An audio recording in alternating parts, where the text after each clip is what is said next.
Hello and welcome. So, how do you add the link to your video on TikTok Shop?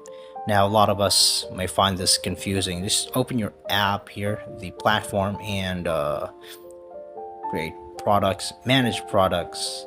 It's going to be really quick, so just bear with me step by step. You see your product here, click here, copy this one. After you copy that, or you can just click here, by the way.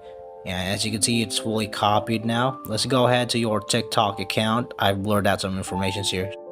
Just to follow YouTube's guideline. Upload and select file.